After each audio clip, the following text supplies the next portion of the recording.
जिस बिहार का मुख्यमंत्री अपराधी हो उसका पुलिस गुंडा ही तो होगा। देखिए वीडियो।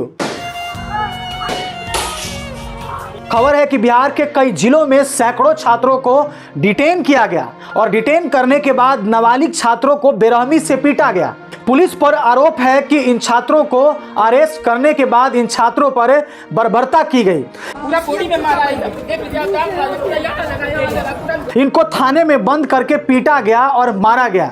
मैं बिहार के मुख्यमंत्री सम्राट चौधरी जी से पूछना चाहता हूं, क्या यही लोकतंत्र है? क्या यही फ्रीडम ऑफ एक्सप्रेशन है? खैर, आपको तो कुछ पता है ही नहीं क्योंकि आप ठहरे अनपढ़।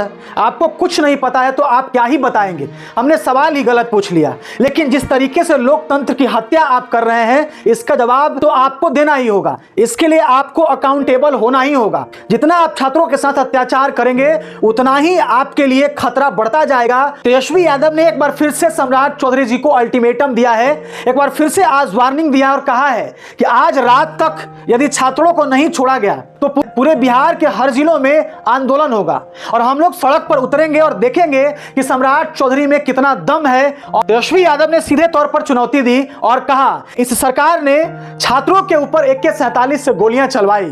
तेजस्वी यादव ने यह भी कहा कि भारत के कई राज्यों में प्रोटेस्ट हुए, भारत के कई राज्यों में प्रदर्शन हुए, लेकिन बिहार एक पहला राज्य है जहां पर छात्रों के ऊपर गोलियां चलवाई गई। कल भी आते हमने ये बात कही है कि अगर आज शाम तक देर रात तक अगर उन छात्रों को नहीं छोड़ा जाए, अगर उन पर वो मुकदमा वापस नहीं लेती है सरकार, तो बिहार की धरती क्रांति की धरती है, बदलाव की धरती है।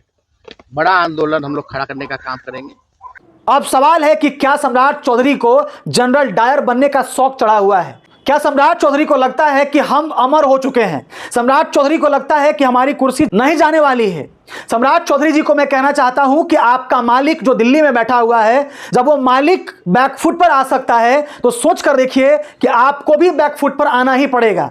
लोकतंत्र रंगदारी से नहीं चलता है, लोकतंत्र गुंडागर्दी से नहीं चलता है और लोकतंत्र में जितना आवाज को दबाया जाता है उतना ही तेजी से आवाज उभरता है और सत्ता को चुनौती देता है। इसलिए मैंने कल कहा था कि हमें लगता है कि बिहार के मुख्यमंत्री सम्राट चौधरी अपने ऊपर आफत को न्योता दे रहे हैं। जिस दिन छात्र जाग गए, जिस दिन छात्र ने एक बार फिर से इस सत्ता को चुनौती दे दी, तो सम्राट चौधरी को कुर्सी छोड़कर भागना पड़ेगा और इनको फिर समझ में आ जाएगा कि छात्रों के ऊपर कैसे लाठियां चलवाई जाती है और कैसे AK-47 से गोलियां चलवाई जाती है।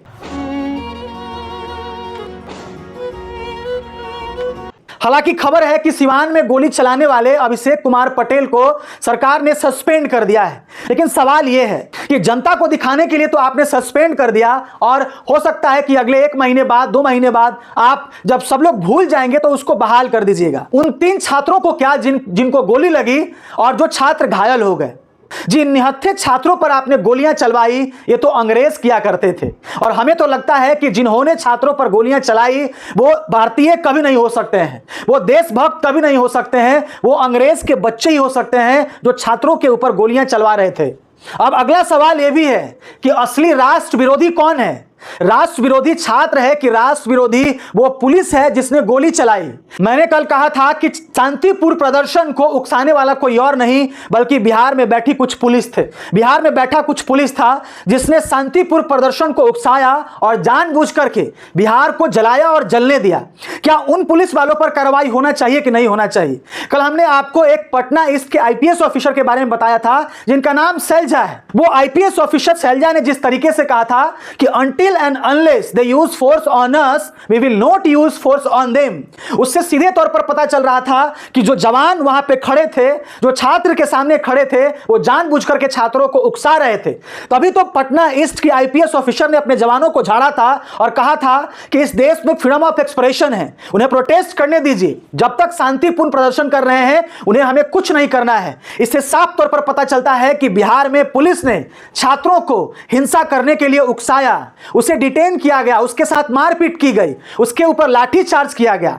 कई वीडियो सामने निकल करके आ रहे हैं जिसमें साफ तौर पर दिख रहा है कि कुछ गुंडा पुलिस वाले एक छात्र को चारों तरफ से घेर कर लाठियां बरसा रहे हैं। नियम कहता है कि छात्रों पर हल्का लाठी चार्ज किया जाना चाहिए, उसे भीड़ को तितर बितर किया जाना चाहिए और हल्का लाठी चार्ज करके, हल्का बल प्रयोग करके उसे पीछे ढकेला जाना चाहिए। लेकिन इस राज्य में हमें लगता है कि जिन पुलिस वालों ने छात्रों के ऊपर बर्बरता की उनके पास बच्चे ही नहीं हैं। आखिर इन पुलिस वालों के अंदर दया क्यों नहीं आई?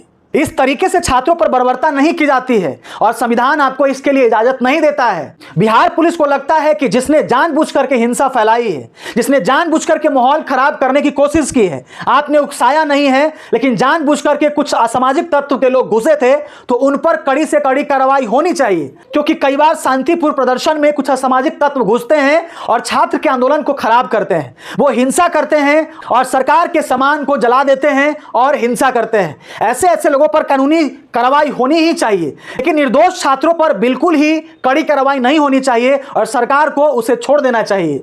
जिस तरीके से बिहार सरकार ने छात्रों के ऊपर कार्रवाई करवाई, जिस तरीके से सम्राट चौधरी बिहार चला रहे हैं, हमें उम्मीद है कि सम्राट चौधरी आने वाला 5 साल तो कभी कंप्लीट नहीं कर पाएंगे। यदि ऐसा ही हालत बना रहा और ऐसा ही आदत सम्राट चौधरी में बना रहा तो सम्राट चौधरी को जल्दी ही कुर्सी से खींचकर उतार दिया जाएगा, नहीं तो जबरदस्ती सम्राट चौधरी जी को कुर्सी पर से उतरना पड़ेगा। This is not the way of running democracy और ये डेमोक्रेसी का ऐसा नियम कदापि नहीं हो सकता है। जिसने गलत किया है, जिसने हिंसा की है, उस पर कानूनी कार्रवाई किया जाना चाहिए। लेकिन ये क्या है कि 12 साल के लड़के को उठा लिया जाता है, 13 साल के लड़के को उठा लिया जाता है और उसके साथ बर्बरता की जाती है, उसके साथ मारपीट की जाती है, उसके साथ बेरहमी से पेश आया जाता है। ये हमारा संविधान कभी हमारे सरकार को इजाजत नहीं देता है। बाकी इस सरकार के बारे में आप क्या सोचते हैं? अपनी प्रतिक्रिया जरूर दीजिएगा।